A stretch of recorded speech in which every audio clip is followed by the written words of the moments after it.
So why you tell me that Barda is in this? Because now you know I gotta go buy I know it. you want it now. Exactly. It's like, why would you do that? Why I would know you you do want some Barda. that? Well, I mean, things don't really go that well for Barda Oh, in this. never mind.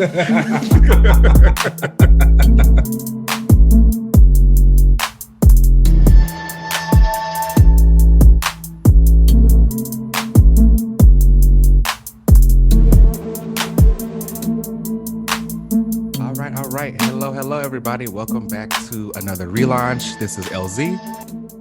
Hey, y'all, it's Keenan. What's up? How are you, Keenan? I'm okay. You know, we just got a new president and a new vice president. Yes. So that was very exciting. Shout out to that. Yes. Thank you. DC still kind of looks like a war zone a little bit, but you know, I do feel like the air is a little bit lighter now. That's good. That's good.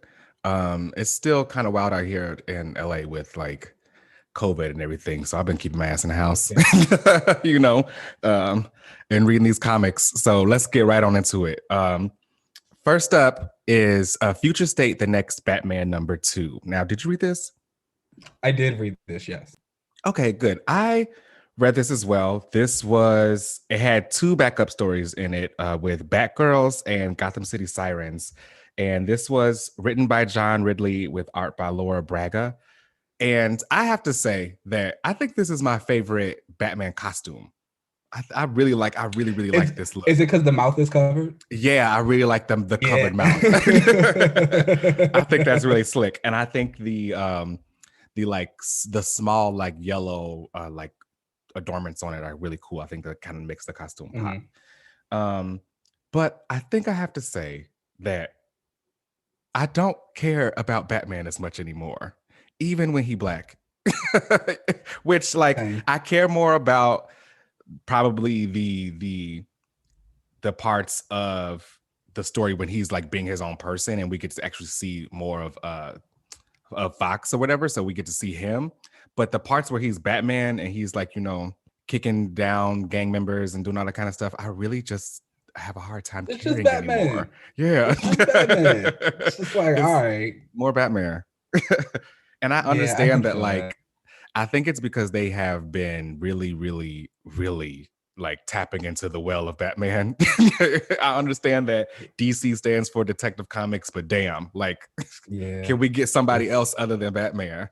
Yeah, it's around that time. It's just a little like, I don't know if we got to leave Gotham completely.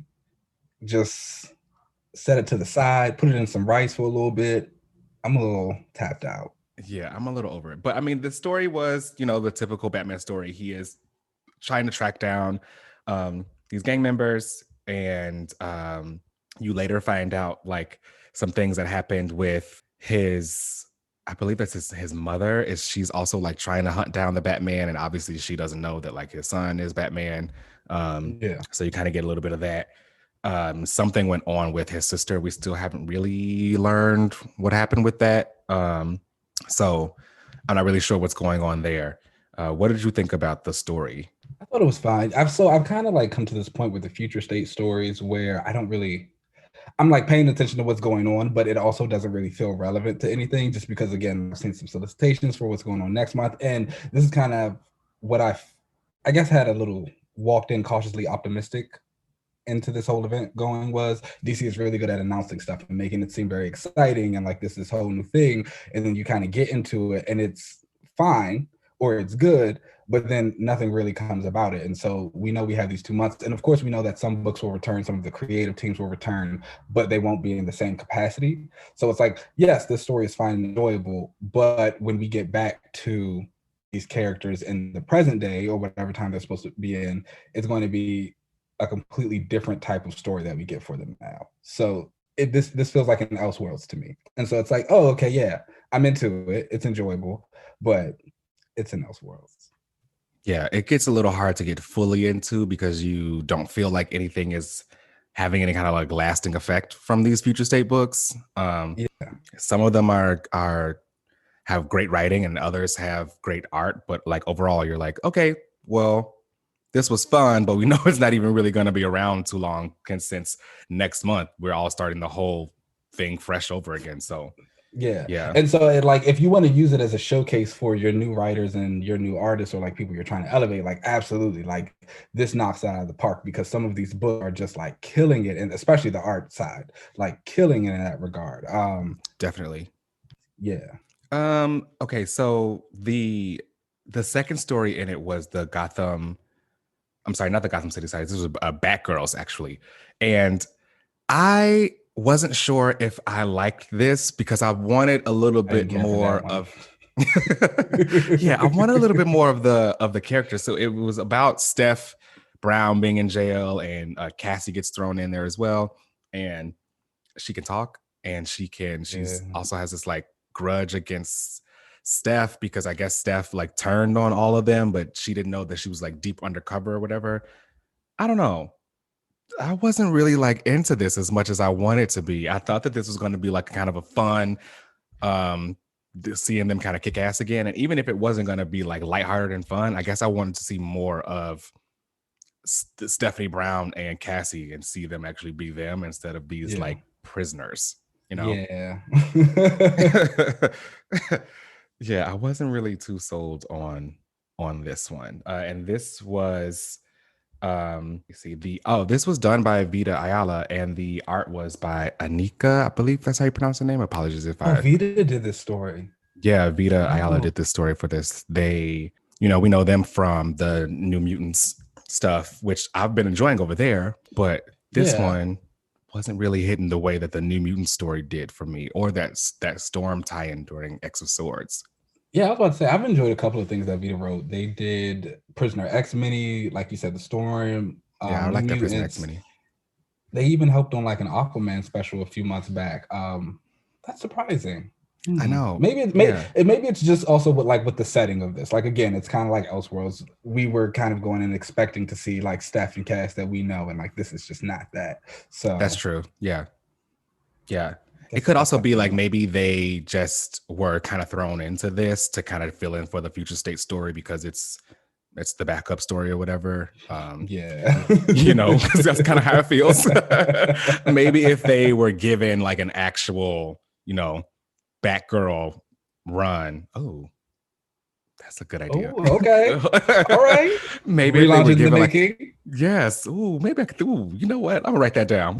Maybe if they were given like an actual Batgirl book, it would be a little bit better than what we were getting in this. There are a lot of cameos from different people all throughout the jail, villains that we've all seen before. You see Steph and Cass fight each other, but like, I don't know. It was just a whatever kind of story for me. It wasn't hitting like I wanted it to. Yeah. Agreed. And then the last story, I won't even lie, I didn't like at all. It was the Gotham City Sirens backup story in this book, and it was written by Paula Sevenbergen, and it was drawn by Emanuela Lepacino, I believe that's how you pronounce the last name. Yes. And I was not the biggest fan. Like, no, I'm just not into Gotham right now. I'm kind of over it, but it did not move me at all. No, it felt super corny, like the random trying to relate with these like movie pickup lines from this Dee Dee robot, which I feel like most readers probably know the Dee Dee thing from like Batman Beyond and remember them from that. But I don't know. Even Ivy's characterization was weird. I just thought the whole thing was just random. It felt more like a random DC movie. And take that how you will. Yeah. So next up on the list was Future State Nightwing #1. Now, did you read this? So I thought about picking it up because I know you and a couple of other folks really sing Nightwing's praises. Yeah, but I forgot to put it on my pull list, so I didn't read it. Now, see, you're supposed to support Nightwing. Okay, and I did. I got this book. I actually really liked this story a lot. It was written by Andrew Constant, with the art by Nicola Scott, who she's done Nightwing stuff before. Yeah. You know, the infamous butt picture that everybody posts whenever they talk about Nightwing. And this was, again, you see these like magistrate robot sentinel kind of things. They're looking for Nightwing. He comes and he's helping out this couple who is, the woman is pregnant, and they're being like harassed by these magistrate robots. He beats up the robots, and the woman and the husband is like, oh, thank you so much, we appreciate the help. And he's like, no, you're not right. And he starts beating them up because of course they were actually magistrate people, like in disguise. I mean, he knew that they weren't actually like here to thank him or whatever. He takes them down, and then he realizes that the magistrate is just never going to end. You find out that he has actually been holding himself up in Arkham Asylum because he thinks that where they're not going to look for him there. So he keeps himself in Arkham Asylum. One thing about Nightwing is he will fight you in a towel. And of course, there is a shower scene, and then he puts the towel on. He's like, oh my gosh, someone's here, and he gets to fighting somebody in a towel. And it turns out that it is Batman, but the next Batman that we see before. He kind of comes over. He's like, hey, I will help you out. Nightwing ends up locking him up because, of course, he's a much better fighter than this new Batman. And the Batman says, you know, I want to help you. Like, I want to help you take this magistrate thing down. And earlier in the issue, Nightwing got shot, and turns out there was a tracker in the bullet, but Nightwing knew that because he is like, forget all of this, I'm overrunning from everything. I'm just going to let them come to me, and I'm ready to take everybody down. So the next issue is going to be a Batman Nightwing team up versus the remaining magistrate that's in Gotham. So this was a really fun Nightwing story. Again, it kind of feels like what you were saying before, where the artist really gets to showcase what they're doing, because we know that the story doesn't have too much weight because of the state of future state and everything that's going on afterwards. But everyone here kind of gets to showcase what they were brought on to do. And the art was amazing. The writing was pretty good. You really get into Nightwing's head and where he is as far as Bruce being gone. You know, he feels remorse and probably guilt for that, because that was always like his mentor and father figure. And you really get a sense of like where Dick Grayson is and where Nightwing is in this. And I really enjoyed the issue. Okay. Is this one of those ones that you feel like there might be some things that get taken back to his story, like post Future State? I think probably post Future State, he may, if they are continuing on with this next Batman thing, which I think they are, I could see him trying to maybe like mentor this next Batman and be like, you know, instead of Batman trying to come to him and say, hey, I can help you out, he will go to this next Batman and say, hey, I know that you're probably going to fumble sometimes, but I'm here for you, the same way that he would have been there for Bruce. Okay, I can see that. Yeah, it's pretty good. So I definitely recommend it, y'all. Go check that out. Next up is Future State Immortal Wonder Woman #1. Now, did you read this? No. You know, you don't see it for Diana? Yeah.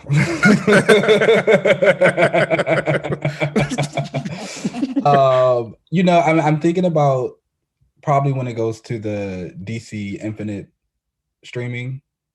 Streaming app. I'll probably, which they just launched recently. Yeah, I actually got a few days ago. I think like I was about to say a couple of days ago, saying like it's official, like it's here. When it gets on that app, I'll probably go back and read the thing, because this one had the Nubia story, correct? It did, yes. It had a Nubia backup story in it, and yeah, I was interested in that. Yeah, it was actually pretty good. So this one kicks off though with the Immortal Wonder Woman story, and Wonder Woman's in the future. She's got her rogue white streak in her hair.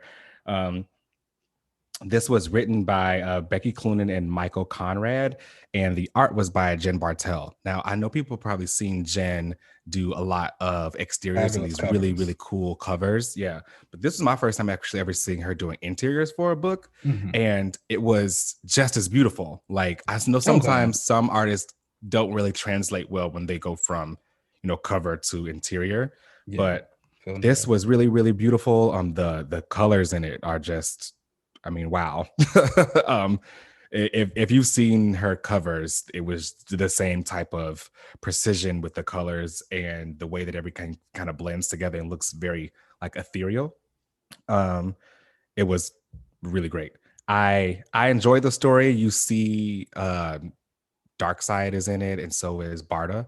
Um, I love when things are kind of crashing down upon the multiverse, or at least when it's happening on Earth. Out in space, things haven't happened there yet, so then like they can kind of react to it. And Barda is like, Darkseid, this is coming here. We got to like stop all of this, and he does not give a fuck. He really doesn't care. Why you tell me that Barda is in this? Because now I gotta go buy I know you want it now. Exactly. It's like, why would you do that? Why would I know you want some Barda. Well, I mean, things don't really go that well for Barda in this. Never mind. Yeah, things don't really go too well for her on this, because Apocalypse ends up being like destroyed, and only thing that survives is Darkseid, and he feels like, oh, okay, well, I'm gonna go to Earth and figure things out because, of course, things always happen on Earth, and we don't know what has been causing all this stuff to go on, but Themyscira is still around, but Earth is like decayed or like dying or something like that, and Swamp Thing is there. He's trying to keep things alive.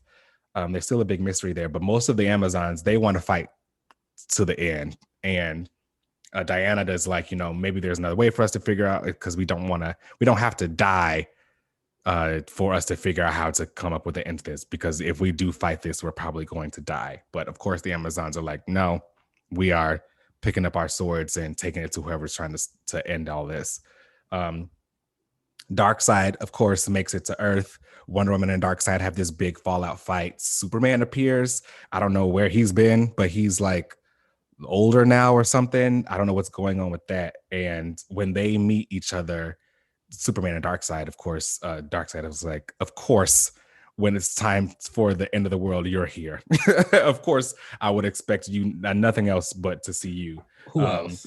Exactly. But Father Death himself. Exactly. Darkseid ends up, kind of taking on the Amazons and then Wonder Woman. And then the story kind of ends. So we get to wait and see what happens next, whether Wonder Woman is either able to like take on Darkseid by herself with the help of Superman or what. Earlier in the issue, she went to Batman's cave and kind of took his utility belt. And she has a Green Lantern ring around her neck. I don't know if she can actually wield it, but it seems like she's been kind of keeping her friends, like the things that were very important to them or that were a part of them, close to her, so that she always has the memory with her or something like that. So that was kind of cool to see. But I think I'm definitely going to tune in for the next issue to see what's up with Wonder Woman and see if she can get out of this. If anything, the art is beautiful, so I'm definitely in for that. Now they have a backup Nubia story, which was written by L.L. McKinney, and the art was Althea Martinez. And I have to say, I love Nubia's hair in this. It's like, okay. I love it. She's got this like big, like kind of afro, but it's like long. I love it. And I do also really enjoy the design.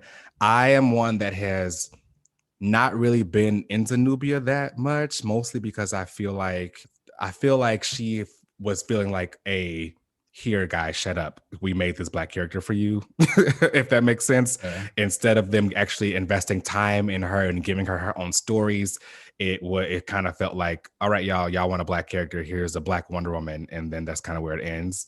But here, with this backup story, we see more about like her, and like she's got this aunt who is maybe like a witch or some kind of Amazon. I don't know who she really is. I'm, like I said, I don't really know too much about Nubia, so I don't know if there has ever been too much said about her own family or how she even relates to all this. But the story has her fighting on Grail, who was kind of a Wonder Woman villain. She's the daughter of Darkseid. Oh, she was a big part of some like DC event at one time. Yeah, they had Justice League Darkseid War. And yes. I think, when they were trying to bring Darkseid back, she was his daughter who was trying to help resurrect him, kind of. but when he got resurrected, he was a baby, and she had to like raise him as a baby. It was an interesting time over at I think DC. she had a nice design I really liked. Yeah, she's got the shaved side head, the old Yeah. school Rihanna. um, so in this, her and Nubia and Grail are fighting, and they're fighting over this like kind of artifact. You get this kind of basic story of there's this artifact. When Nubia touches it, she gets visions, and there's more to the story there, that maybe there's something deeper with her connection to these artifacts or some kind of hidden power within her. I think that there could be more told here, but I'm just not sure where this will go, again, because it's getting wrapped up in the whole future state thing. Are they continuing with this? Is this kind of like where the Nubia story stops? I'm not sure. But I could be interested in seeing more of her. I would like for her to be her own character, though, instead of just being Black Wonder Woman. Black Wonder That Woman. makes, yeah. I can see that. I know Nubia is a character who's like very popular among the masses, and like people would like to see her come back and do some things. I agree. I'm also never really been too big on like seeing it, and Right. the things that I have seen with her, I mean, I guess she has about as much personality as Diana has, in my opinion. And so I guess if she can continue to sustain a book, then yeah, Nubia could get a shot to also do the same thing. So it's good. If the story is what starts that, let's keep it going. I agree. You know what? I think that you are right on that personality tip as far as Nubia goes. They are very similar in that way. But at least in this, she gets a little bit more like some different kind of family. I will say the writing in this felt less like the writer was trying to make her hip or trying to like connect her to the masses versus just writing a Nubia story. If that makes sense, there weren't any of these random, pop culture call outs or something like that. She wasn't. She didn't say she listens to Beyonce in the year 2056 no. or something like that. No, there was no like Beyonce name drop or her bringing up BET or something. None of that. I wonder if they have BET in Future State. That would be interesting to know. She should actually do that now. Oh wow. That would be wild. It at least read well. I appreciate the fact that they didn't try too hard to try to like, make her current or whatever. So we'll see what's up with that. I enjoyed it. I enjoyed it enough to like, I'll at least definitely check out issue 2. So next up was Future State Catwoman #1. Now, did you check this out? Oh, this was excellent. Yes. Oh, yes, it was. See? This was excellent. So it was great, right? So before I even get to like the logistics of the issue, I just want to say that Ram V is like a force to be reckoned with. He is the one to watch writer-wise at DC right now. Between Justice League Dark, the Future State Swamp Thing issue he did, he's also doing some more Swamp Thing stuff.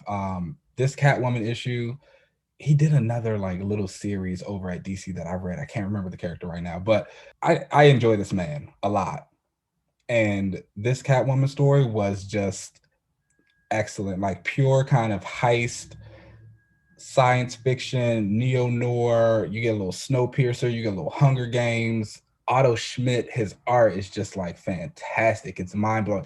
DC Didio did 2 things right before he got fired. I said one was hiring Joel Jones.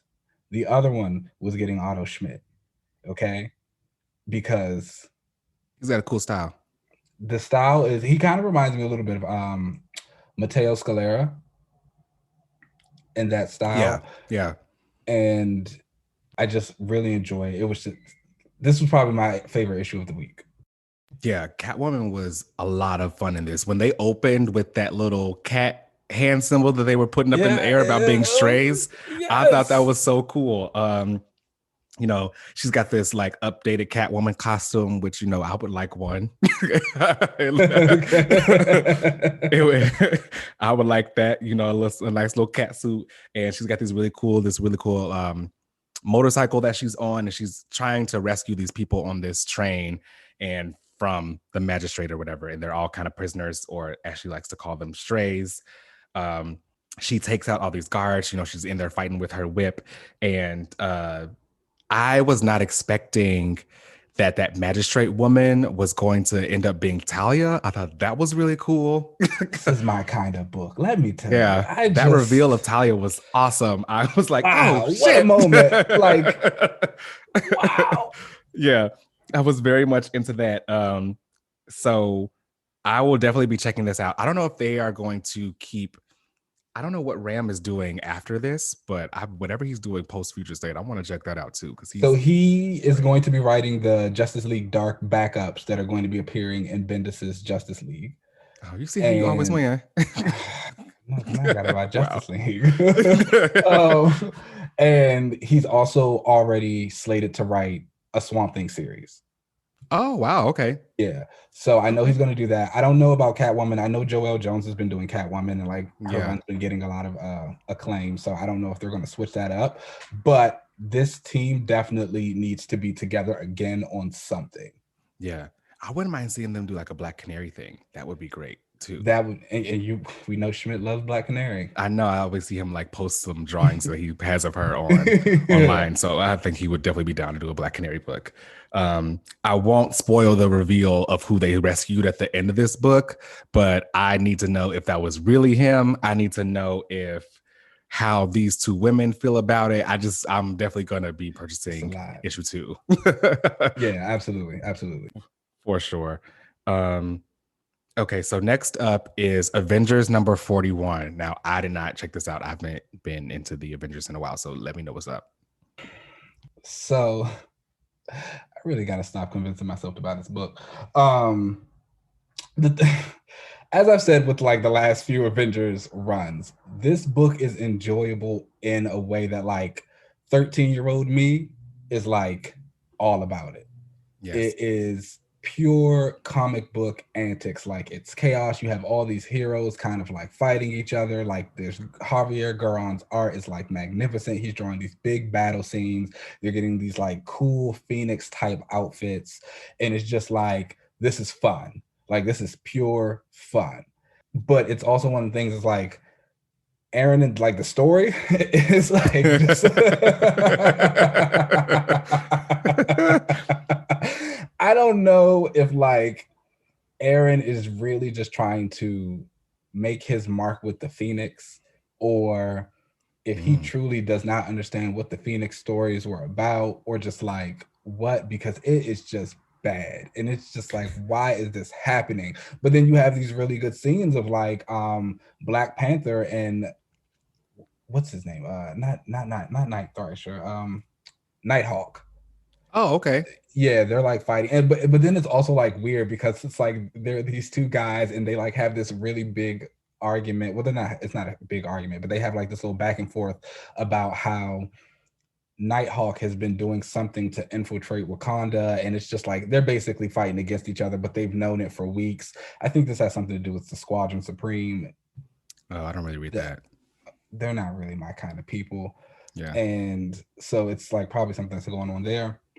But it's fun. Like, again, 13-year-old Keenan is like reading this book and he is screaming. He is like, this is amazing. This is what I want more of. Like, this is all I want to see. Like, if this is in the MCU, it's going to be fantastic. Like, it is the thing you big, bombastic, like action scenes and things exploding. Exactly. But other than that, no. And I'm also kind of worried. So Echo's in this book. Echo is the reason that I'm really like picking this up, because she's like she's one of the contestants, and they show. Does she get the Phoenix Force too? So everyone gets a piece of the Phoenix Force in the book. That's I guess it's just room for everyone. Everybody can get it. So everyone gets like a little taste of the Phoenix's power, and as a result, like they get powered up and then they like fight each other and then like the winner. So it's been this thing. There's this like redhead who I guess was a part of that past Avengers team that Aaron created. I think her name's Firehair or something like that. She's like the original. Yeah, she's the Avatar. Like she's also in the issue, and she's basically like kind of like a ghost, and she is telling Black Panther how the Phoenix actually wants him, and he's like, no, of course. He's like, I don't want her. He's like, I only do this and this. And he's like, I'm going to destroy you. And so it's just all these battles going on. Why would the Phoenix Force want the Black Panther of all of them? You know, I think it's going to go to Echo.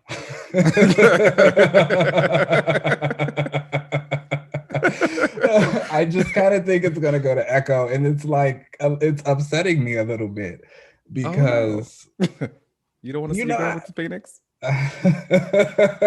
I don't want to see my girl with the Phoenix. So it's interesting though because Echo's her matchup is against Namor. Oh, okay. Yeah, so like it's like he already had the Phoenix like before. He wants it again, and that's like a big part of like his part in the story. He's like, I want the Phoenix. He's like, and then he's like pushing everybody away, and they're like, so we definitely gotta make sure he doesn't get it. Okay. Yeah, it's like that's a part of the battles also. Like some people actually want the Phoenix Force, some people don't. Some people are just trying to get it to make sure other people don't get it. It's again, 13-year-old me loves it. That's what I can tell you. Okay. The art's amazing. Sounds like maybe I'll check this out eventually on Marvel Unlimited if I ever get to that point of just needing some exciting shit. Next up is Black Cat #2. Now I haven't jumped in yet because I haven't finished the previous run. So talk to me. Flawless issue. Flawless. Okay. That's, Jed MacKay just knocks this book out the park. Again, from the first volume, it's amazing. He puts Felicia in all these. It's a King in Black tie-in, but it's just like a heist. Like every issue is basically some type of heist for Felicia. And like the way that she goes about it and she finds herself in these different parts of the MCU that she's not normally in. And it's just so interesting to see and how she interacts with these characters and these dynamics. And it's like all these kind of like real world reactions to things. Like when she deals with magic, she's like, I hate magic stuff. And like when she deals with like space stuff, she's like, I hate cosmic stuff. She's like, this is not what I do. She's like, I don't want to be a part of this. And so it's just like a really fun world. And, she talks about all these things. It's a good book. I don't know. This is like one of those things where it's like Immortal Hulk. It's just a good book. Like you guys should just read it. Like that's really all I can ever say about it. Like Jed MacKay has again consistently kind of written Felicia amazingly during his tenures on these books, and he continues that trend here. Good for her for getting, a really great book. I like Felicia, and I feel like she should have a little bit more of her own kind of series going instead of just always her random appearances within a Spider-Man book. I personally can find her a little bit more interesting than Peter Parker sometimes. So I definitely want to check this out. Really good. Highly recommended. It's always fun. I will say I'll save that for, I was about to say something, but I think it's actually going to get like addressed in the next issue. So I need to wait for the next issue before I see. Sometimes you got to be a little patient. You got to wait a little bit. You got to wait. So we'll go back. Okay. We'll check in the next time it come out.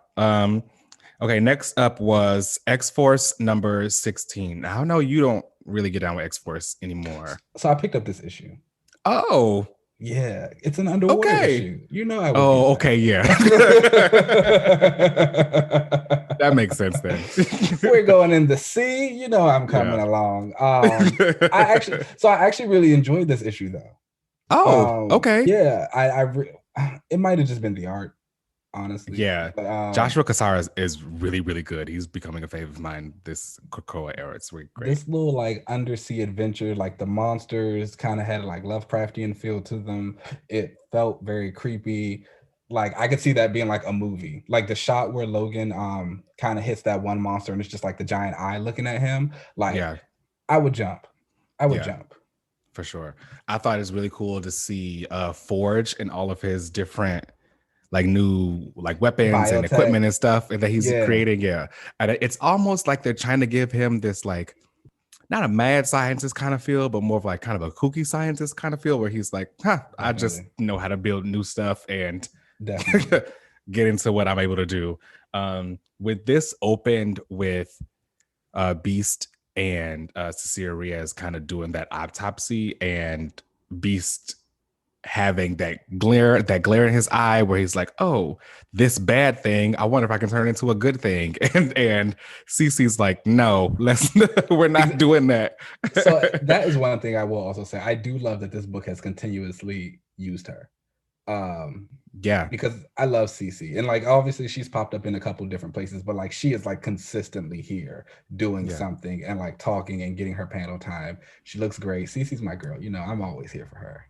Yeah, I'll definitely give Percy, he's been able to really keep the team, get everyone getting their kind of panel time or whatever, even though Jean quit the team. Before she quit, she was still like, being worked into the team, and she had her moments, and it doesn't feel like you are waiting around for a character to kind of have their shine. It seems like everyone is kind of getting some kind of moment. He is very good at juggling the characters, although I will say that X-Force has felt like there's been a lot of plots in this book, and I'm ready to see Yes. some of them finally get like resolved, or at least like kind of pick up. Um, this one in particular, when they were underwater, and by they I mean it was Wolverine, Kid Omega, and Forge. As awesome as all that was, and really cool seeing Kid Omega use his powers down there. He's like, I'm not dying no more. Like, I'm sick of this, So let's shout out to Betsy for the psychic weaponry. And she teaches the girls. She teaches the girls, okay? Consistently. She did. She taught the girls. And I felt like it was a cool scene, but it felt like that was more of a setup for Wolverine and like his solo issues than it felt like a setup or whatever, or even a kind of resolved plot for X-Force. So I think there are a lot of plots here, and they're kind of all, maybe some of them getting lost in the shuffle, and there's some need to be wrapped up. But at least all of the team members are getting their time to shine. And I do think Percy's still killing it on the writing. I think he has a great voice for all of the characters so far, especially Beast and his like conniving, like, trying to make things better, even though he's going to make things worse. Is not that good. No, I can definitely agree with you what you say about the writing too. I kind of said that like with his issues of Wolverine. I don't know if maybe he needs to take like a break from one. And sometimes even when I have dipped back and forth into X Force, it feels like I'm reading certain things twice, or it's just like a very similar kind of story. Again, I really did enjoy the dynamic of like Wolverine and Forge. Kid Omega was even fine in this, but it just felt like the guest appearance of the issue was like really nice as well. Yeah, what did you think of that? It was fine.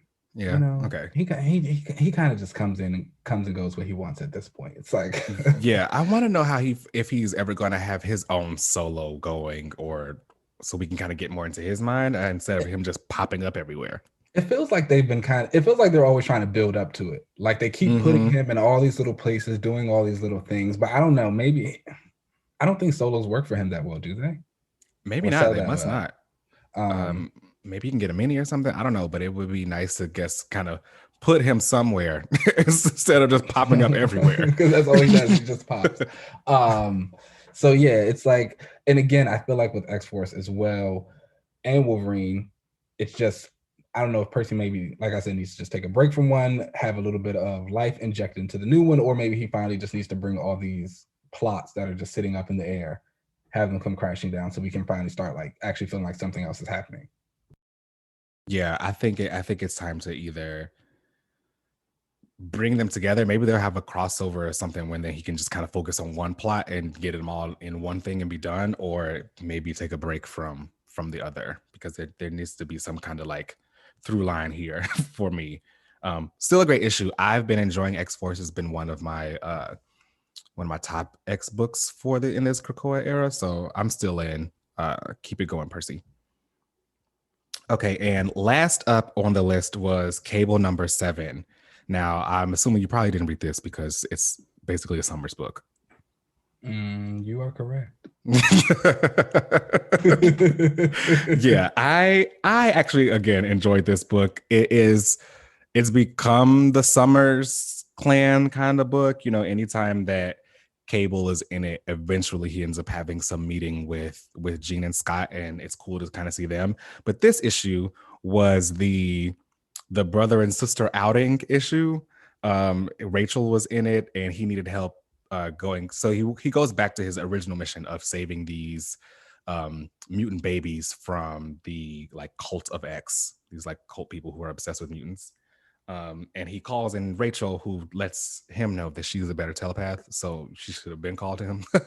And she comes in. They use this gate to go out into Philly to where the original kind of kidnappings were happening, and the two of them go in, basically rescue these babies. And Cable comes in, uses his telekinesis. He's like, I should start using my powers more. Dad wants me to practice a lot more.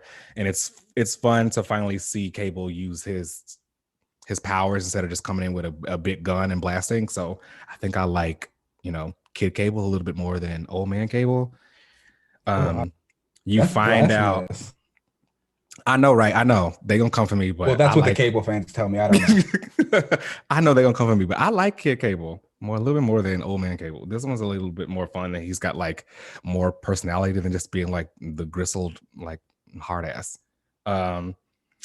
So you find out who has actually been behind this kidnapping of the mutant babies, and I'm gonna tell you because I know that this will maybe make you get into it, and it's Strife. Now, why would you tell me that? See, now I gotta go buy this. So for those who don't know, I love Strife. Okay, like Strife is my guy. I always say that Strife should have been the real child and Cable should have been the clone. Like Strife is it. Strife is awesome. I like him as a villain. I like his like personality and everything. I like what he's all about. So it was cool to see him. That helmet's pretty cool. Okay. I just like the name Strife too. It's dope. And I like that he is basically Cable, but without the techno-organic virus. So he has his full like telekinetic and telepathic powers. So I'm excited to see how that fight in this kind of goes. He finds out that Strife is behind all of this. He wants to get more details on it, but say just like, I don't know if I should give you this. Because... Do we see Strife yet? Or is it just like... we see him. Oh, okay. It's him. Okay. It's him. You have this whole like telepathic flash of him. So Cable like reads the villain's mind and he sees that Strife is the one that has been doing all this. Okay. So is it like are they also going like a young Strife or is he still old? He looks still old. Okay, perfect. Yeah, or like you're like young adult, like I don't know. Not old man, but like how Strife was kind of looking back in Inferno or post Inferno and all that kind of stuff.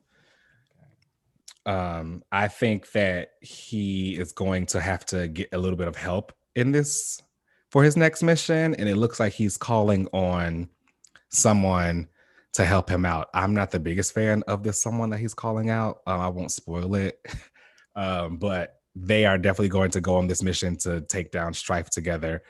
So it'll be interesting to see what they get into and how she can help him out. So we'll see. I'm still enjoying this. Take down Strife. It just doesn't happen. It doesn't ever happen. No. They just need to let it go. It's not gonna work. Or I wonder if they're probably going to try to invite him to Krakoa or something instead of trying to take him down. They're like extend an invitation to him. That would be interesting. I was about to say, especially how they did Maddie. I mean, Gabby's there. It's the whole clone thing. I think is just kind of on a like clone by clone basis. Like it depends on who you're the clone of. It's like then we talk. That's a good point. Yeah. Oh, wait a minute. What's that Gene Shade?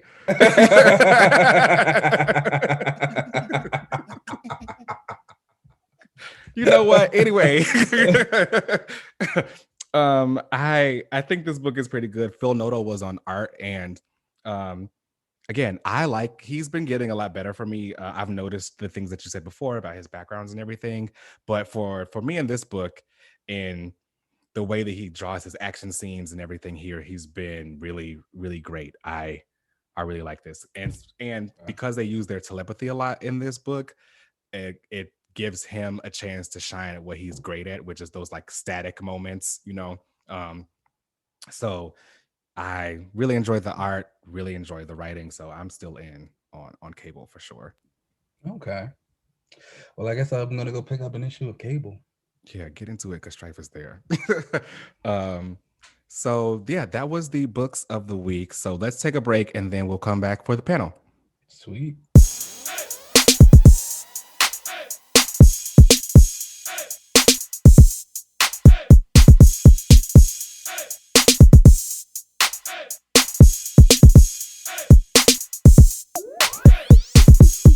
All right. We are back. And so per some suggestions and like you recommending and then saying that I'd probably like her, I've been getting into Amora, the Enchantress. I knew you would like her. And let's talk about a villainess Oh for a yes, quick yes, yes, second. yes. This Amora's the isn't one. this isn't what I want this discussion to be about, but I just need to let everyone know that Amora is that girl. Oh, And I'm sure the Amora panel is coming. oh, it's definitely coming. I've got like a couple of more things to get back into. I just finished some stuff from like the 80s, and so I've still got Oh, to that's the go good back shit. to like okay, like let's talk again. We're gonna talk about it. But I want to go back and like read the first very early appearances in like the 60s and Oh, you'll how see how was. she's the one that got Wonder Man like involved in all that mess. Oh yes, I remember you said that. Yeah. So Yeah. yeah, once I get that down and like I'm gonna go back and read everything again with like Okay. the newfound knowledge of who she is. I'm like getting to the stories a little bit deeper, and then we'll be having our nice little Enchantress panel. So everyone get ready Okay. for that. Yeah. Um, I knew you like her. She's fun. but she really but like in getting to know her, it started making me think about like the MCU and like, oh, Okay. the villains that are gonna come in. It's like, oh, okay, I We kind of haven't want seen her Amora. yet. Yeah, we haven't seen her yet. You know, we're about to get Jane Foster Thor. And I was like, I think I want Amora as a villain in the MCU, which then made me think about the MCU villains as a whole. And I was like, is that something I actually want? Good point. Very good point. um, and you know, I think that's been one of the big things to talk about with the MCU and its quote unquote villain problem. You know, Yeah. and I know it's kind of been talked about a little bit ad nauseum, but it's interesting now because we're going into a new phase. We're about to get a whole new slew of them. And even now, like with WandaVision, it's like, is Sword the actual villains of the story? Is it AIM? Like, Is it Wanda? yeah, is it Wanda? It's kind of like just making me think. And I just wanted to discuss them, how you felt about them right now, how you feel about like the future of the villains in the MCU. Do you think we're on an upswing? Even like the TV shows, because like I think the TV shows did some of the villains that they did them pretty well actually. Yeah. I think that the MCU has definitely had a villain problem. In my opinion, it comes down to the fact that they killed them. Like I feel like Yeah. there have been a lot of great villains, at least they were great in the comics, that they brought on screen, but they ended up killing them. And so you only get them for that one time. Like Mm-hmm. I thought Hela was a fantastic villain Yeah. in that Thor movie, but you know, they ended up killing her in the end. However, she's like the goddess of death, so she could always come back, you know, that Yeah. whole thing. But still, I felt like like I said before, my favorite villain is Ultron, my favorite Avengers villain, and they got Okay. rid of him in the same movie in Age of Ultron. But again, Yeah. he could have copied himself some way or whatever. There's always a way to bring him back. Um, you I know, get but what you're I saying. It think they kind of always end almost up feels killing like him. yeah, it almost kind of feels like a villain of the week as opposed Yeah. to like the big bad of the story, outside of like obviously a Thanos who was built up as a villain over time and all of Mhm. these years. And I mean, even when you get to things like the Black Order, and like you look at the Black Order, and they were kind of supposed to be like the top premier guard of Thanos, and in the movies they kind of came off more like henchmen. But even so, when you go back and read the comics, they also still kind of come off like henchmen a little bit They more really too. do. Yeah. um but you know, it's just interesting to me. I also think about the TV shows, Mm. and I was watching, what was I watching? I was watching Winter Soldier, and I think about how they like Great tied in movie. all the like fantastic, talk about a franchise. Captain Yeah. America did that. Yeah. Okay. And you know, it got me thinking about like I'm really hoping that my girl Captain Marvel gets that upgrade that he got. Now that they gave her like a whole new writing team, a whole new director, you know, the same thing that happened with It Captain should. America. Does she have a story for like a Winter Soldier type of? Yeah, but it would be more like out in space. I think that you could give her like a instead of it being this political thriller thing, it'd be more like a space story. You could give her the Brood Saga, or give her like those kind of things where she's like out there fighting aliens and she got captured and all that kind of stuff. And she's another one. Like in her movies, I think about her and like her villains and who she's going to be. Is that something you like for her? Is just kind of more of a broad space fighter. She fights all the different aliens, or would you like to see some more people centered and focused on that? I mean, for me and Captain Marvel, I would like to see, at least in her sequel, I'd probably like to see a little bit of both. I would like to eventually get to Star because again, I've been talking about her a bunch on this podcast, and I think that Star makes a great villain for Captain Marvel because of the way that she views Carol and everything there, and that she actually has her own motivations. However, I also want Carol to be able to use her powers and showcase her abilities and everything, and be able to fly and zap shit. So I think that you still have to give her, you know, the big broad villain that she's able to showcase her abilities. So probably a little bit of both. Yeah. Do you consider like the villains from the Marvel TV shows as a part of like your villain MCU canon, or would you like to see them kind of redone again? Redo them all again. Really? Yeah. Redo it. I don't think that we need to save anything from before they kind of started to merge everything into the MCU. As great as some of those TV shows were, you know, Daredevil and Agents of S.H.I.E.L.D. had a couple great seasons in there. I thought that although those shows were great, just start it over. We don't need to like bring back any of that kind of stuff. I think you can just start fresh. That's so interesting because I thought Agents of S.H.I.E.L.D., I thought what they did was the Kree was fantastic. Like I would have loved for Marvel to actually like just keep all of that and bring it over. They didn't touch on the Kree too much in the Captain Marvel movie, did they? I can't remember. Her villains were like the Skrulls. I mean, yeah, they talked on the Kree because she's Kree, and they talked. Oh wait, about, Minerva like, and Minerva was yeah. They talked about a bunch of the Kree. That's right. And they talked about how that they were S.H.I.E.L.D. They kind of did that from Agents of S.H.I.E.L.D. because I think in the movie Marvel, who they changed into a woman, she had been like hiding out on Earth or whatever and kind of helping with that whole ship thing, which is, I know that's what they were doing on Agents of S.H.I.E.L.D., right? Like the Kree were like hidden amongst the people, right? Yeah, and stuff like that, like that's what I would keep because again, I think about like the MCU and we talk about they had their villain problems. It felt like villain of the week. Agents of S.H.I.E.L.D., the villains that it has, because it really made itself tie into the MCU, even if the MCU like wouldn't acknowledge them. Like they were like, we're going to acknowledge you, right? And so they added a lot of backstory to like some of those smaller villains that is like I think could work to be bigger in the MCU. So I think I would keep them. I would also keep the Hand. Oh yeah, I like the Hand. You know, Elektra is one of my favorite like street level characters. Yes. And I liked kind of some of the aspects that they brought to her in the Daredevil season 2. I wasn't completely blown away by some of the other aspects. You know, I did like the chemistry that she had with Matthew and the actress who played her, Elodie Young, I think that's how you pronounce her name. Yes. She was badass, and I believed her in all of her fight scenes and everything. But there were some things that were in the story that felt a little random for me. But I did like the way that they approached the Hand and resurrecting her and everything there. I didn't really like the whole like whatever they called her, the dark whatever. That was weird. Yeah. But the hand was cool. Yeah, they don't necessarily have to keep them those same kind of actors or whatever they're doing. We could definitely switch those folks around because again, like while I like the Hand and all that, that whole little Defender series got a little toward like, so yeah, all that can definitely be revamped a little bit. I would just kind of like to keep some of that story they built up for him. That was cool. And you know, there's all those rumors going around about Daredevil showing up in Spider-Man somehow, somewhere. Is Spider-Man in this movie? It seemed like everybody else is, but him.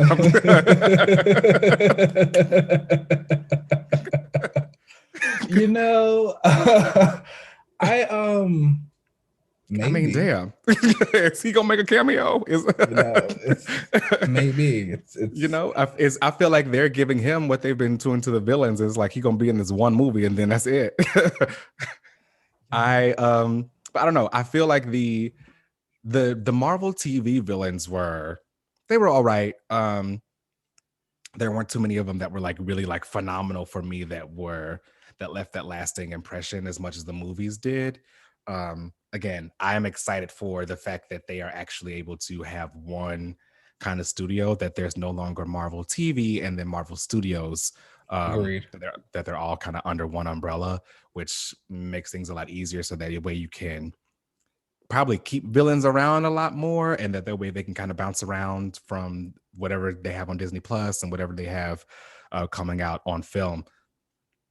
So I'm excited to see what they do with the villains going forward. I don't necessarily think they even have to do the Thanos route again and build up towards something, because I feel like at this point, after Thanos, like, you're getting pretty big with these villains. So I don't think necessarily you have to like build up to them. They can really just kind of like start to show up. It'll be interesting too, because like I think about the future of the MCU and I think about the Fantastic Four movie. And you know, I think about I Kang. also think about that movie. We think about it for different reasons.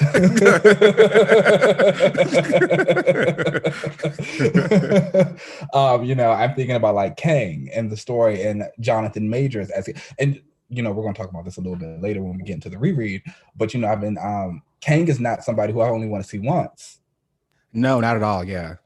And it's just like I need those ridiculous. Jonathan Majors isn't somebody I want to see just once.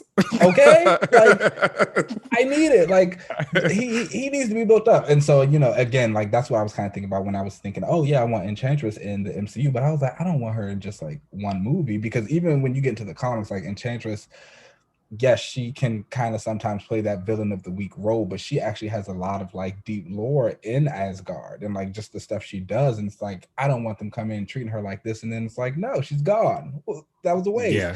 Or especially, she dies at the end or something. And especially when with some of these villains, like the way they die and get taken out was like awful. And it's just like, that was completely lackluster. I think Baron Zemo was a good one. I like the way they kept him around. I thought that he was like, going to kind of commit suicide at the end of Civil War. Yeah. But I like that, you know, Black Panther kind of stopped him and that you kind of keep him around. I mean, half of the reason I was happy that happens is because Baron Zemo is the one that gave Wonder Man his powers. So he's connected to a lot of people. He really is. I don't know why they just keep putting him with Wanda. Yeah. So hopefully I was like, oh, cool. They're keeping him around. Maybe it's for that reason. But I feel like that was the first time that they actually consciously decided to keep the villain. Because I mean, even in Black Panther, you know, what's his name died like at the end. Killmonger. Yeah. I mean, that scene was something. You know, let me tell you, I'll never forget, I was in the theater when that, you know, obviously I went to go see it a couple times at the theater. Right. And I think on my like third viewing of it, I was in the theater and that scene comes up and he says that line about the ancestors and jumping off and all that stuff. And there were some people in the theater who started clapping. And there was like this like awkward scattered clapping because it was just like, who's clapping for this? And you could tell like the people who like started clapping and like thought everybody else was going to join in felt very embarrassed that like it was only like 5 people in there. It was just like, no, why, like that doesn't make any sense. Like you would not be here if your ancestors that jumped off of that boat. So it's like, no, that don't make no sense, right? Well, that's a whole different thing. What did you think about Michael B. Jordan as Killmonger? Other than that, you know, I thought that he was a pretty great villain. Actually, I thought that he was a great Killmonger, and what they did as far as like updating the character in a way and like making him more modern. Because, you know, there were a lot of Black Panther villains, in my opinion, which were pretty offensive and could have been offensive had they kept it the way that they were in the comics. So I like the way that they updated that. And, you know, I kind of like the ideology that they gave him, which was like kind of Magneto-esque in a way. Yeah. But he was great until he got to Wakanda. Then it kind of fell apart as a villain. You know, so again, I some of the villains are great, and I would like to see them keep around. So I understand the frustration, but then some of them aren't that great. So I understand why they end up dying off. But I do think there have been like really powerful and some villains that have great stories to continue to tell that they didn't necessarily need to get rid of. I think that there's more to tell there than just killing them off, or just using them in the movie to uplift the hero instead of actually making them their own character. Those are the ones that you end up like really gravitating towards. And the villains who make the longest impression are those villains who kind of see themselves as their own hero and they have their own story to tell, like Thanos. Yeah.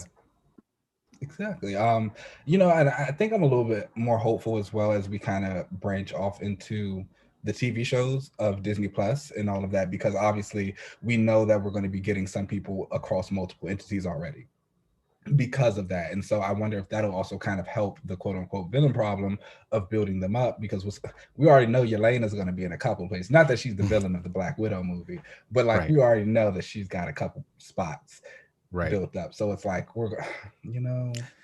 I'm starting to think that they might start to have like corners now, whereas before during the whole Thanos era, they built everything up for them to fight Thanos. But I'm having some theories while watching WandaVision that there is a more mystical threat, and I think that it probably, my guess is Mephisto. I don't know if y'all have any guesses. Go ahead and tweet me what y'all think. But I don't think that they are building up to have Mephisto be the overall villain for everything.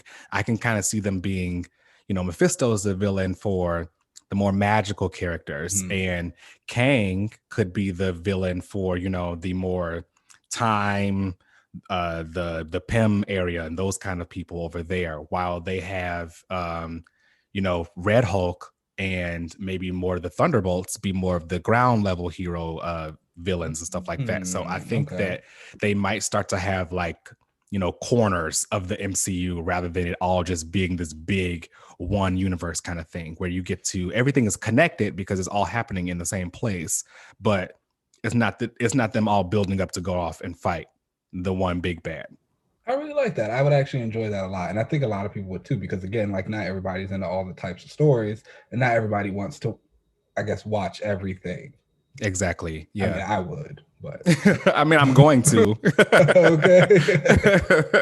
I'm definitely going to, but I think that when you have it where you can actually have kind of pockets and then people can kind of decide which ones they want to get into. I mean, look at you and I. Like, I know that you like more of the fighting, the street level people, where I like more of the superhero kind of cosmic-y kind of stuff. So it would be, I'm sure they should have different villains in those areas, absolutely. So I think that if they're going to do that, they should start to keep these villains around and keep them. I would like to see them last longer than just one movie, Who is your underrated MCU villain?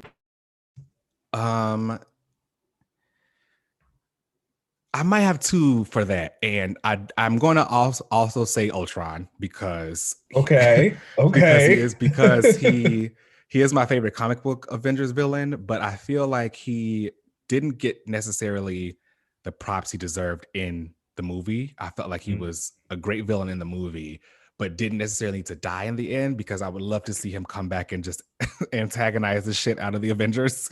Yes. I think that would be great.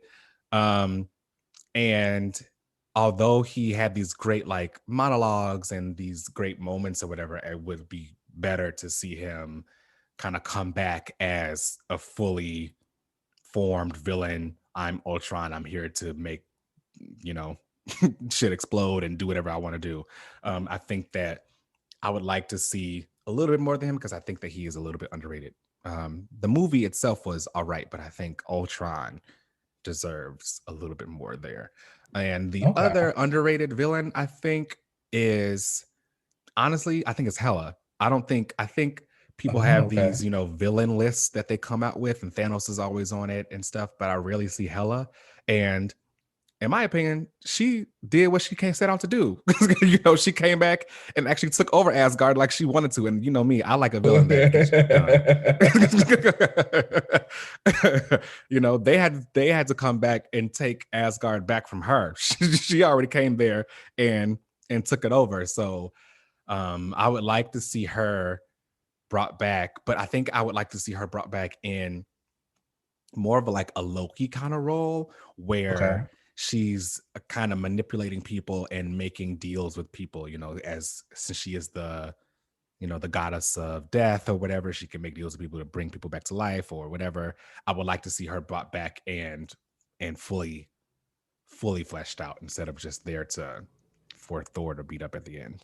Or Okay. for her to, I think she just got like smashed by a rock or something. I don't know. I think she deserves to a lot more. Okay, I can agree with that. I would like to see a lot more of Hela. What about you? Who are your So most I also underrated? have two.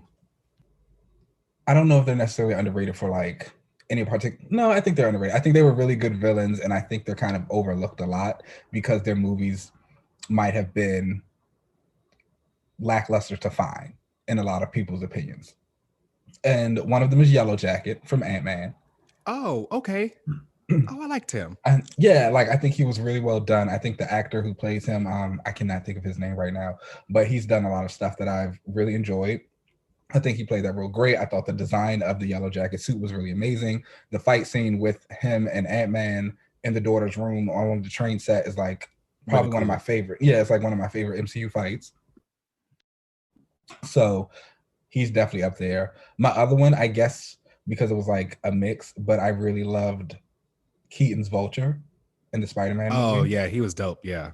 Like I think I love a just a do it by the bootstraps type of villain. It's just like I'm just Yeah. trying to like make ends meet and like do all this stuff. Like it's like I so I'll never forget. I was 16. I was working at the grocery store. I know that's right. You better And hustle. okay. And there was this guy, he like was stealing from the grocery store, right? And I'll never forget because our security guard was standing there and she was like watching him steal. And she's like, hey, you guys, he's stealing. He's stealing. So we're like, well, are you gonna do something? And so back then when I didn't, realize really know too much about capitalism and how all that stuff works, and I thought I loved my job, I like went after the guy. Oh, not you trying to be a hero. I know, right? It's like, and then you're not even supposed to do stuff like that because they'll fire you. Yeah. So like I ran out after the guy to try and stop him, and he like hopped into this car or whatever. But like I noticed what he was stealing, and so he had taken a thing of laundry detergent, and he had like 2 salads from the make your own salad bar, and so Oh, these was like he needed this stuff. yeah. Let him take it. So like as I saw it, I was just like, he's just trying to wash his clothes and eat some food. Like whatever. I don't even care. And so like Yeah. when I see the things like Vulture and those type of villains who are just like, I'm trying to feed my kids. It's like, no, it's fine. Go ahead, steal it. You sew your arms and all that good stuff. So those are Maybe my two who they I might think. be bringing Vulture back for like a Sinister Six movie or something, right? I think that would be kind of cool. A cool team up to see. And that's one thing I will say about Spider-Man. Like Spider-Man's got some villains. Like he's got some. Oh yeah, I'm not. he's A up huge there, like Peter Parker easily top Spider-Man 3, fan. like Rogues Gallery, right? Yeah, I'm not a huge Spider-Man fan, but like that, I'm ready for those folks to come. Like Craven, Shocker. I need Electro. I need Electro. He's one of my favorite Spider-Man villains. It's gonna be a lot of fun when they come up. What did you think of Mysterio? Oh, I thought he was great. I thought that I thought it was really well done as far as what they did as far as updating his backstory. I always assumed that in the comic he was like a special effects person. I thought that in the MCU they would make him like, I don't know, the guy who does CGI on movies or something. But I like that they kind of said that he was kind of something like that, but it was like through Stark Tech. It makes it easier for you to make sense of all the things that he's able to do. Because if he was actually just the special effects person, it would be a little far-fetched for us to believe that he was able to make all these like illusions and stuff like that happen. So I know people get annoyed with the constant connection to Stark, but sometimes it's just the easier route to take for characters like that. You know, it's a shared universe, people. You just gotta deal with it. Like Right. And I feel like sometimes we forget that in these other films, there wasn't a shared universe, so yeah, there couldn't have been any of that other kind of stuff. But I thought Mysterio was pretty well done. He was killed at the end of his movie, right? Or I guess you can always say that it was an illusion that he cast or something if they want to bring him back. But I think that Mysterio, I thought he was cool. I thought Jake Gyllenhaal did a pretty good job. I think that you could easily bring him back. I do love that there's been like consistent. They're getting like big name actors for the villains. I think that's fun. I just like seeing them do the things. Right. I think that sometimes they feel like some of these characters the average moviegoer or the average fan doesn't even really know. So, but they'll know this big name actor. So they bring them on to kind of give people some peace that is going to be done well. Have there been any villains who you felt as though were kind of miscast? Oh, that's a good question. Viewers, also please let us know, listeners, if you think there was anyone who was miscast. I don't necessarily think I can think of too many people of the villain side who were miscast. I could maybe say that the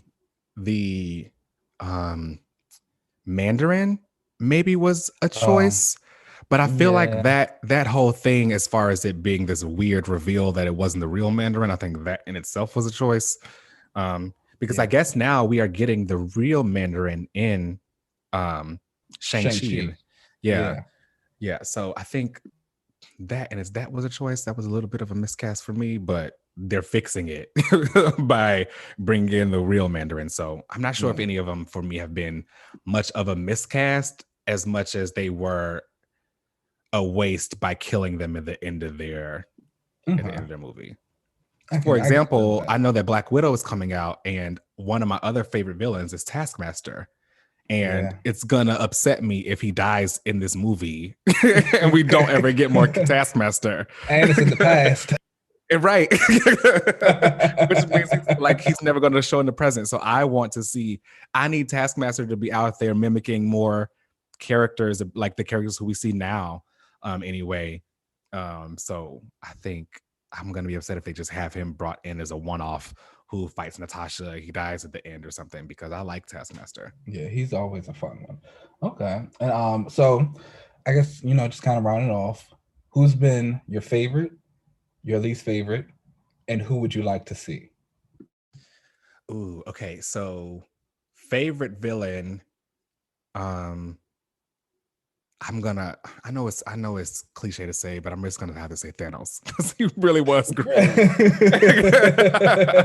I know. I should think a little deeper than just that, but like, damn, he was good. Least favorite, I think. I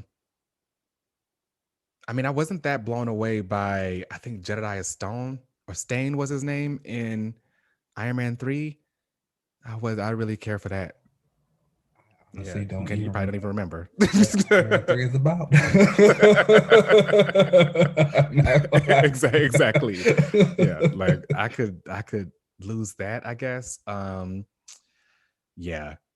And who I can't wait for them to like bring to the MCU.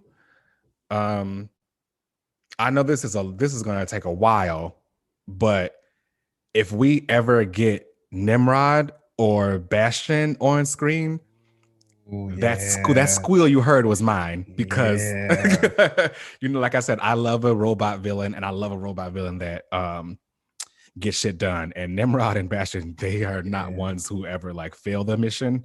Whoever they set out to kill, they end up killing them. So I would love to see when we finally get to the mutants and Nimrod and Bastion are brought to the MCU. Okay. What about you? With favorites, least favorite, and who you can't wait to see? All right. So, least favorite, Malekith from Thor. He was kind of a waste. Yeah, just wasn't into it all. Yeah. He can go. Favorite. Ooh, You know, I hate to be up there with you, but yeah, it's Thanos. I mean, yeah, he was great. He was just good, man. Like Josh Brolin did that. Yeah, he did. He did the damn thing with that Like one. it was just yeah. He got it. Who I'd love to see, obviously, not counting Amora the Enchantress. Also, really quick, let me tell you something about these comics. I also love that whenever she appears, everybody is like just gagged. Like they always scream her name. They're like, "It's the Enchantress," and she's like, "Yes, it is I." She come through with honey habu. It's like every single time. And I'm gonna like find a collection of panels and I'm gonna tweet them. And so it's like every single time. But no, I would obviously love to see Amora. I guess yeah, all my villains that I kind of want to see are also on the X side. He doesn't necessarily have to be, but I really would like to see Arcade. I would love to see somebody do like a fun like murder world kind of even like Avengers Arena type of Oh yeah, movie. that'd be Like really cool. he's the one I want, like for sure. Yeah, that's Yeah. dope. Well, all right, that was the panel. Let's go ahead. Let's take another break. Let's do it.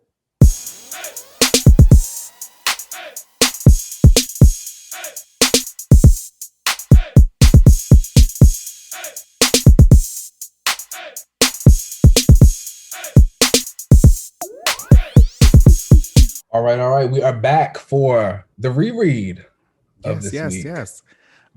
This time we did the first 12 issues of Young Avengers, which I hadn't read in a while. So this was a lot of fun to go back and read all of this. And this brought back a lot of memories. I remember when this was actually like coming out, which damn, I'm old. But I remember when this was actually coming out. And it is written by Alan Heinberg and Jim Chung. And they basically like created these characters. These were all like brand new characters that were coming out from this. And I remember being so excited to see these like younger characters. I was like 14 when this came out, 14, 15 years old. So seeing these like kind of younger characters that they were going to be these Avengers was really cool to see, because they were like basically my age. My personal favorites from them were Hawkeye and Stature. I thought Kate Bishop is awesome. I'm excited for her show, which Haley Steinfeld, I believe, is going to play her. That'll be a very excited for that. Yeah, I think that's going to be really dope. And Stature is awesome. I think her powers are cool, and the kind of the way she just wants to be a superhero. And I like that she has this dynamic with her dad, and like her mom doesn't want her to be a superhero. It kind of makes it all feel very real. I liked all of the characters' backstories in this. They made them feel more real than the older Avengers, who were just like, oh, they all just happened to get powers. Whereas these were real teenagers who were dealing with their own kind of teenage angst and things like that. Right off the bat, Billy and Teddy were like into each other instantly, and were a couple. What did you think about like this whole series, these 12 issues? I loved it. I'm a Young Avengers fan. I am a Wiccan fan, especially. I think everyone knows that. Okay. So like you said, it was really fun to kind of go back and reread all of these issues and see where they started. And again, it's also kind of reminding me how much I do not enjoy Wiccan and Hulkling together.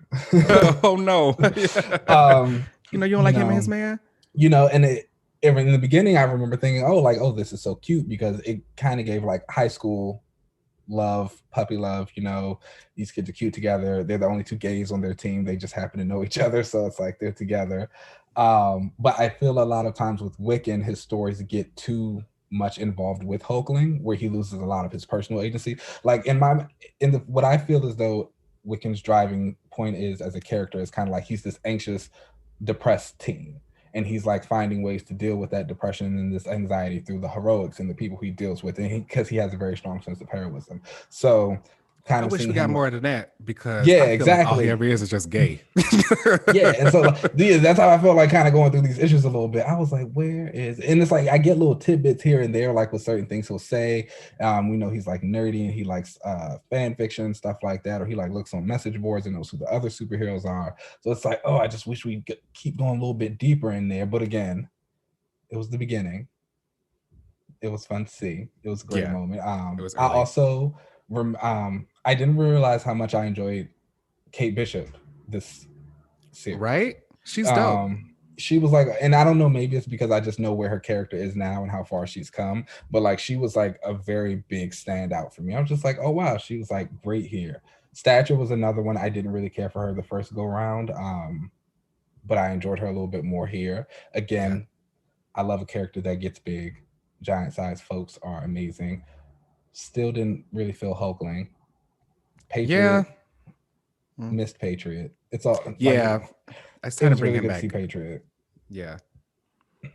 How It's did you been a feel great. about the fact that they kind of had these were 12 issues and they felt like two really different like eras for them Or basically. This first yeah. half was all about Kang and this whole like time thing. And then the second half was more about Hulkling. So let's jump into like the first half of this. How'd you feel about the whole Kang plot and the whole Kang story that they were doing here? Okay, so this is a little bit about like what I was saying earlier. Um, I love Kang. The look, the stupid helmet, the ridiculous thigh-high boots, the green suit, like the blue face. He's amazing. I love Kang. And it is crazy to me because I hate time travel stories. They get messy. They get so messy. And so I remember, like, as I started reading this, I was like getting excited because I was like, oh my gosh, I remember like Kang was like the villain for the first arc of this. Like, I love it. And then we start getting into it, and I'm just like, oh yeah, I'm like, I hate time travel stories. And I'm just like, we just like, it feels like a lot of unnecessary jumps sometimes. It was fun. Like, the story was well done. It all kind of came together. It did what it needed to do, especially for like Iron Lad and introducing him and then getting us the Young Vision character and like doing that whole kind of, I guess it was supposed to be like a parallel to the whole Vision and Simon Williams thing. I think so, or something like that. I kind of took that as more of a typical Kang kind of story. Like he's always like, Mm-hmm. don't know, going in the past and dealing with himself and like fixing himself. Kind of like you, I don't really like time travel stories because they get so like convoluted and messy. And to the point now, at least in this story, and I guess you can kind of say it's more modern, even though it's like 15 years old, that they kind of even in the story were like, just accept it, like whatever kind of thing. Like when he goes back and things change and people were like, I don't know if that makes sense. Even in the story, they're like, whatever, it's time travel, just Yeah. accept it. So I thought that was like really interesting to like kind of go back and read, to be so excited for Kang, to realize like I hate all the stories that are like based around him because I just don't, I think I just enjoy Kang, like the character. So that was fun. I had forgotten how much Jessica Jones was also involved in this story arc. Yeah, me too. I guess that was something I completely like forgot all about, that she was so involved in She this. was like the den mother of the team. Yeah. Which I was just like, okay. I guess was an interesting thing for her because they really kind of brought up the fact that she was also a teen hero at the time, back in her day when she was Jewel. Oh, she was supposed to be a And teen when that happened? I think she was supposed to be like at least young, not Okay. like in her late 20s or something like that. I think she was supposed to be still like maybe 20, 21, maybe 19 or something like Okay. that. So she was still like a young hero. Um, so that was cool that they kind of really brought that up. Like, hey, you used to kind of do this thing. You should be the one to kind of talk with all of them. I did think that Iron Lad was cool. Mm-hmm. I thought that he was kind of a cool concept there. I wouldn't mind if they kind of brought back an Iron Lad. It doesn't necessarily have to be Kang, but I thought that it was cool that the Young Avengers had like a young Vision Iron Man kind of mashup. I thought that was really cool. Although I thought that his romance with Cassie was random. Like I feel Very. Like it just kind of came out. It was like y'all known each other for like 2 days, guys. yeah, when they like kissed and was like, oh my gosh, they're just swept up in the moment and was into each other. I thought that was kind of random. Like everything doesn't have to have this like random romance element to it. Yeah, I thought that was kind of random. But I like you said, I liked the first arc. Kang, can be a little messy with his time stuff, but I liked how the team kind of came together and everything there. Do you think that they're going to kill off Ant-Man, I hate to tie this into the MCU, but do you think that they're going to kill off Ant-Man in the MCU and that's how we get Stature, kind of like what happens in this book? Or do you think that they will do something different? Yeah, I can see them killing him off. They need, I think, yeah, I can see that happening. Yeah, I wonder if she maybe wants to be Stature like in his honor or something like that. Um, it'll be interesting to see what they do with her in the MCU because, like I said, I do kind of like her. And just her like she just wants to be a hero and use her powers or whatever. I'm interested to see how they actually end up bringing all the Young Avengers together in the MCU. Here it felt like they were already halfway brought together because they just kind of wanted to be like the older versions that they model themselves after. Yeah. And they But kind of come to terms with like, no, we need to be our own type of hero. Yeah. I don't know. I kind of like that. I also even liked the Patriot like kind of plot twist there. How did you feel about him like not really having powers and then that kind of coming to light? I enjoyed it. I thought it was like really well done. Again, I know some people, I remember like at the time there were like some comments on the message boards, like people were upset that like the black guy had like the drug problem and Yeah. all of that. But I guess it's already on the page, so Yeah, I completely understand where they're coming from with him having the drug problem or whatever, but I thought that it brought some really interesting stuff to his character because he just really wanted to be yeah, kind of like his granddad. Really, it was wasn't less like about. he was a junkie, like drug addict. He was like truly trying to aspire to be something great. He was doing like the wrong thing for the right reasons. And so Yeah. I guess that's why it didn't really bother me as much. And like I enjoyed the story. And again, like just seeing Isaiah Bradley and that whole like family, that Captain America aspect. Like I'm always gonna be a little upset about I think legal issues kind of have pigeonholed Eli from appearing too Yeah, much. there's been some legal things that he's been wrapped up in that they kind of don't really have the full rights to him. I think that he had this, I think that same kind of deal where some of the milestone characters had where the creator still owns like the way that they can be used or whatever. So um then I think the creator who did this who created Isaiah Bradley kind of passed away. So then the character then is left up to the estate. And I don't know if Marvel always wants to go through the estate because then they have to be the ones to actually give the kind of the green light for them to use the character. So I know he's been wrapped up in some weird legal issues. I don't know if those have been completely resolved yet or not. I hope so because Patriot could be a really cool character to bring back around now. It would be great. And like I was saying, I was always kind of upset that I was robbed of the fact of getting Eli with Sam as Captain America, and that we got the new Patriot. That would have been dope. Yeah. Yeah, it was just like, I really would have loved that, especially like again going back and reading this issue and like the whole time when he's kind of like exposing his face, he's like, no, I'm the grandson of like the real Captain America, Isaiah Bradley, and we see all this. I would have loved to see him just kind of dealing with Sam and like seeing that whole group together, and just would have been fun.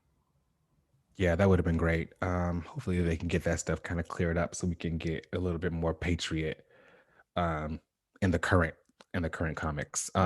So that first half, in my opinion, was pretty good. You get a full established team. They finally decide they're going to be the Young Avengers. Kate Bishop uses her daddy's money and basically gets them like an old torn down building, and now they got a whole lair and everything. They've got new costumes that they got for them.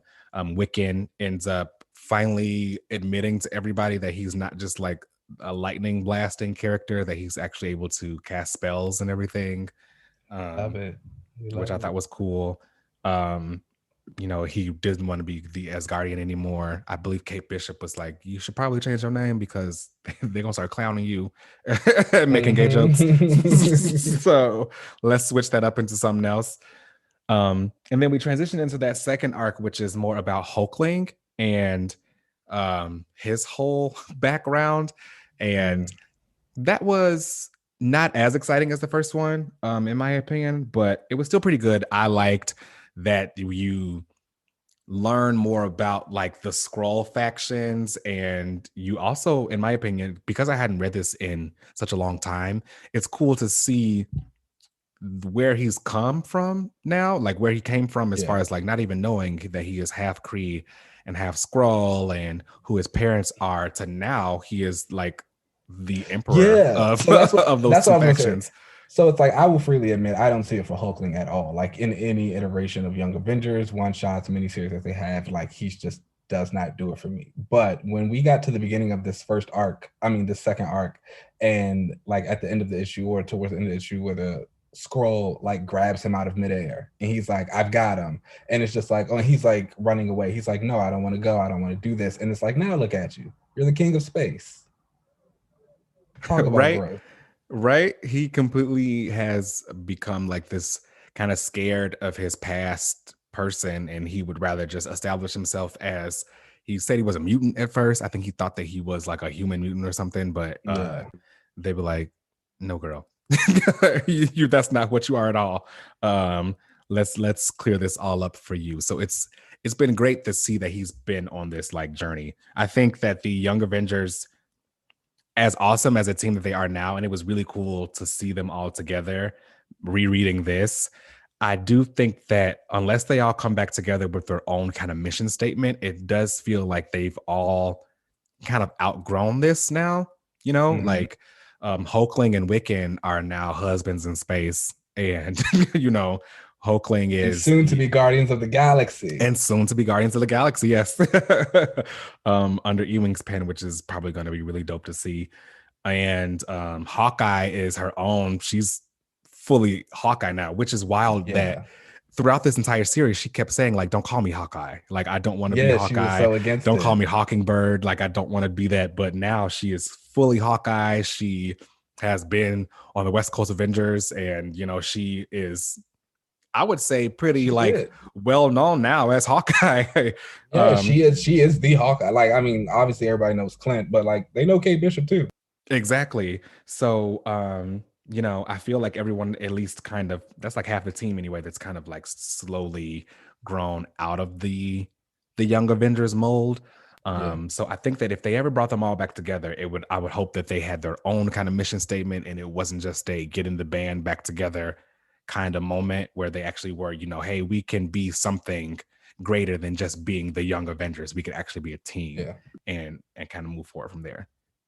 It's also kind of interesting, like you said, like how half of the team kind of moved on to bigger and better, and then the other half has just kind of not. Obviously Eli has like legal issues, or I feel like he would have.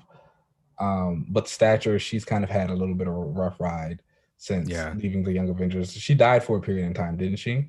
She did, yes. And then they brought her back, I think, during the Children's Crusade. And then she was kind of Stinger for a bit in the Ant-Man books when it was her dad that was Ant-Man. But I don't know where she's been recently.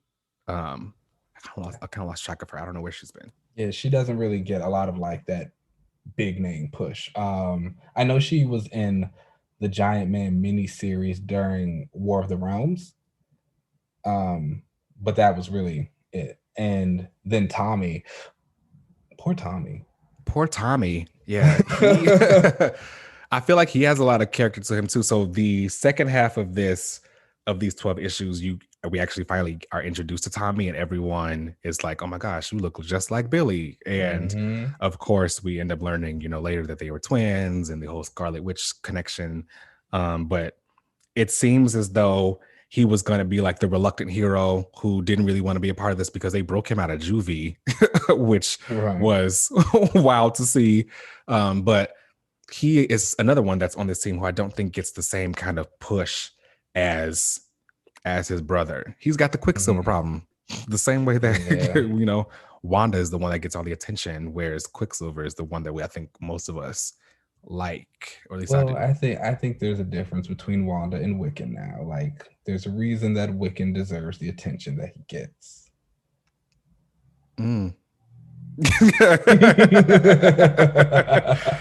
Okay. There's a reason for that. Let's start there. But no, I would honestly like to see a little bit more of Tommy. I wonder if it's just a speedster thing.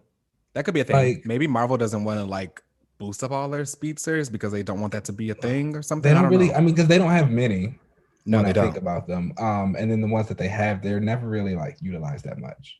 No, they're not very prominent. But you would think they would want to have at least a couple out there, just to show that they have that power and those types of characters out there. But yeah, Quicksilver doesn't get a lot of play. And Tommy, I think now he's just dating Prodigy, I think, they got right? like a on again, off again kind of thing. They like Even make that out for or me felt something. random. Like it just felt like they had nothing to do with Tommy. So they were like, well, let's just throw him a Prodigy. Which I felt like that was kind of random for both characters. Would you like to see Tommy on Krakoa? Because I know I want to see Wiccan on Krakoa. Yeah, I would love to see Tommy on Krakoa just for him to like walk through a gate and be like, now what is going on in this here? I mean, I don't even know if they're like still supposed to be considered mutants or whatever. I know Marvel likes to eliminate all traces of mutant from anyone and everyone that's not on the X-Men. Right. So I mean, I don't know if they are mutants anymore, or if they ever kind of were ever considered mutants, right? So their only real connection to be that would be Wanda. And we know they're not changing that anytime soon. Okay. I mean, we got a little bit of it in Children's Crusade, like when they met Magneto. And then there have been a couple of alternate universes where Wiccan has been like on the X-Men. Oh, okay. Yeah. So they like consider him a mutant because of that. I think like he was a part of like the Battle of the Atom Team during the Bendis run. Yeah. We're not gonna talk too much about that. So just going up, I personally consider Wiccan a mutant. I don't really care. Okay, you better hold on to it, girl. I would like him on Krakoa, hanging out with Magneto, forming an awkward relationship, and talking to Polaris, who hates his mom. So yeah. I could see Lorna liking him, but still not seeing it for Wanda. Yes. And again, I just would like to get Wiccan away from Hulkling, because I feel like that's when he gets most of his like character development. And I would love to see, again, a big part of his thing is that he's trying to find himself and like the type of person he is. And it was like, I would love to see that mixed in with like, okay, here are the mutants in this culture. Like, this is who you are. Like, now what are you going to do with it? Yeah. Because he ain't going to get it with Hulkling out in space. No, he's going to be out there just, ironing his shirts and being a house husband or something. They just gonna be out there just being gay. But I would like to see more of both of their personalities so that I can say that they have them instead of them just being a couple. I think that the Young Avengers, like this entire like run, was a lot of fun to read, and it brought back some memories, but I would like to see, I think, a lot of them that kind of like grow beyond this. Just Stature can probably be her own hero in her own right. Patriot could come back. I did like the young Vision. It would be cool to see like a young Vision out there, and we don't always have to have like old man Vision. Well, that's why we got Viv now. Do you think fair? What do you think it is about this team that kind of was able to, I mean, I guess the champions are successful, but I guess I don't know if I still put the champions on the same level as the Young Avengers. I think what makes them different than the champions is that the Young Avengers hit at a time when there wasn't a young team for the Avengers. Like the Avengers have never really had sidekicks. That was never really been their thing. And I think that's always been because Captain America has always been against it, because the one time he had a sidekick, he died. So I don't think he's ever really wanted the Avengers or anybody to have their own sidekicks, because he didn't want to have that happen again. But these kids were defiant enough to say, they don't give a shit how Captain America feels, but they're going to do it anyway. So I think a lot of that has a lot to do with why they were able to really like push forward. I think the champions also are kind of doing the same thing, because they're also like young kids who just want to push forward and they can do their own thing without any kind of hero supervision or whatever. I think the difference is that the Young Avengers all really modeled themselves after Avengers, whereas the champions were just a group of ragtag heroes who became a team. Would you like to see, so I know you don't want to see this particular group of Young Avengers together, but would you like to see a new Young Avengers based off of like existing heroes, or are you fine with like kind of the champions being like the premier team of young heroes right now? You know, I've always felt like the champions could be the equivalent of the Teen Titans. And I would Okay. love if the Young Avengers were the equivalent of the Titans. So we can age up some of these characters, and if they do bring them back together, or they could have their own new name or something like that. And you could get other kind of like young versions of heroes or something that we haven't seen yet. You know, like a young Black Panther, you know, or Mm, you know, other kind of characters who we haven't really seen like a teen version of. And they are more of the young adult team versus the champions who are more of like the teenage team, if that makes okay. sense. Yeah, So yeah. if they ever did get back together, they necessarily didn't have to be the Young Avengers again, but it would be cool to see them be the young adult team who are kind of following in the footsteps of the older Avengers. So kind of like a Young Justice. Okay. Okay. Yeah. Yeah. That's fun. I can see that. Yeah, I like that a lot. So what did you think Okay. about all of this like overall? Young Avengers, where would you put them now? Like individually or Or as a team? no, I kind of agree with the statement that I think all of them have grown beyond it. Um and Side note, I thought it was funny in issue 7 when they were looking at the a news report of the Young Avengers, and Patriot, I think his mask was off or something, and I think it was Spider-Man. Spider-Man was like, "Oh, you know, look at this character or whatever. He is out there doing all this stuff." And Luke Cage knew his name already and was Patriot. And Spider-Man was like, "How do you know his name?" And Luke was like, "Do you honestly think there are that many Black characters where I would know this one?" right. I thought that was a dope call out. I always love kind of when comics do that. I'll never forget like during Civil War II, Yeah, Carol's event when War Machine had you tried died. it. Continue. Like after War Machine had died, and they were like having his funeral, and like all the Black heroes kind of like got together to like mourn him together. It was just like, oh, that's so cute. And then like showed them like going out to dinner and stuff afterwards. It's like I love that all Yeah, the, like the characters kind of hang out together behind yeah, I love everybody's that they backs. know each other. Yeah. But no, individually, Yeah. I do agree. I think they should all be separate. I don't really think any of them fit again that mold of what the Young Avenger is. They were the Young Avengers. They have grown out of it. Like you said, it's kind of that Titans thing. It's like you kind of have this role as like the junior version of Zero, and then you become the next thing. Like Robin, like even though you see Nightwing on the Titans all the time, sometimes it's still like no, I could see maybe Stature taking that kind of like the mentor role of a new Young Yeah. Avengers group, Oh, that'd just be to give her cool. something to do.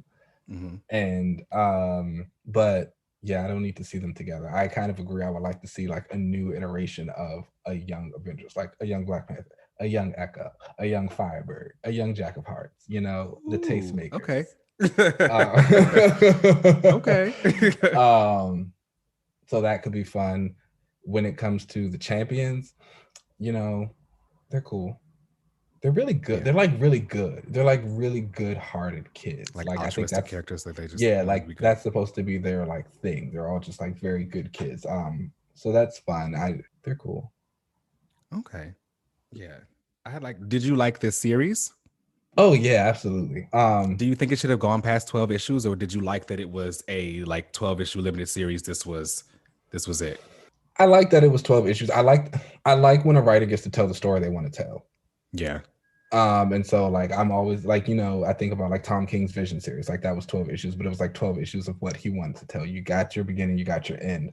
Um, so I'm grateful for that. We did have the reboot of them together, which I felt like was the next, I mean, not the reboot, but the volume 2, which was kind of the next phase of them. Hmm. And that was also a pretty fine story. So yeah, it's something I'd recommend. I'm glad that second arc agreed with you. It wasn't really my favorite, Yeah. but as a whole, and again, as a starting point for where the characters are now, I think it's amazing. I agree. I think if you like these characters and you really want to see kind of where they got their start, this is definitely where you should start. At least read this, and you really get a better feel of where they came from compared to where all these characters anyway are now. they feel like they've all kind of had like really organic growth to their character. Yeah, they really have. Like when you read this, like I said, like Homegirl didn't even want to be called Hawkeye, and now she is Hawkeye. I feel like a lot of them have really like had some great growth. It really kind of shows you where Marvel's is. Their continuity just keeps everyone is supposed to anyway keep going forward and just like growing up. Yeah. I think they're a great example of that. That's really good now that I'm thinking about it. It's just like I'm thinking about like again, even except for maybe like Tommy. Poor Tommy. But you know, it's like when you kind of think about it, it's like no, they have all had a very consistent just like level of this is where they're going, this is how they're doing, this is kind of like the base personality of them, and where they all are fits like to where they should have been. It like nothing feels out of place. Like Hulkling's King of Space. Like it was kind of random when you thought about it, but it's like when you go back and read the story, it's like, oh no, that actually makes a whole lot of sense. He absolutely should be the King of Space right now. Especially if you're gonna have the Kree and the Skrulls get together, who else should lead them then? The half Kree, half Skrull guy. So yeah, good for the Young Avengers. What a team. Yeah, this was a great reread. We'll have to come up with another great one like this that was really hitting the spot, especially considering, you know, next week we'll be talking about WandaVision episodes 3 and 4. And we recently got some name drops of some of these Young Avengers. So this was really cool to see them there where I hope we get to in the MCU, you know, and specifically with those two characters. So I think that was a lot of fun. All right, well, that was the reread. All right, y'all. So that is the end of the show. Feel free to tweet us at Another Relaunch on Twitter. You can send us emails at anotherrelaunch@gmail.com. Send us any kind of feedback, questions, anything you want to do. If you have characters you want us to relaunch, definitely send those over to us. Or if you have your own relaunches, we can read them out loud on the show. You can find me at Uncanny LZ on most social media platforms. I'm out there. Keenan, where can they find you? You can find me at Keenan Lance with an underscore at the end. Yes. You still working on that name, or are you settled? No, we're still working on it. Give me like you know how I operate. Give me like another. I know how you. You'll workshop something out. All right, y'all. We'll catch y'all next week. Peace.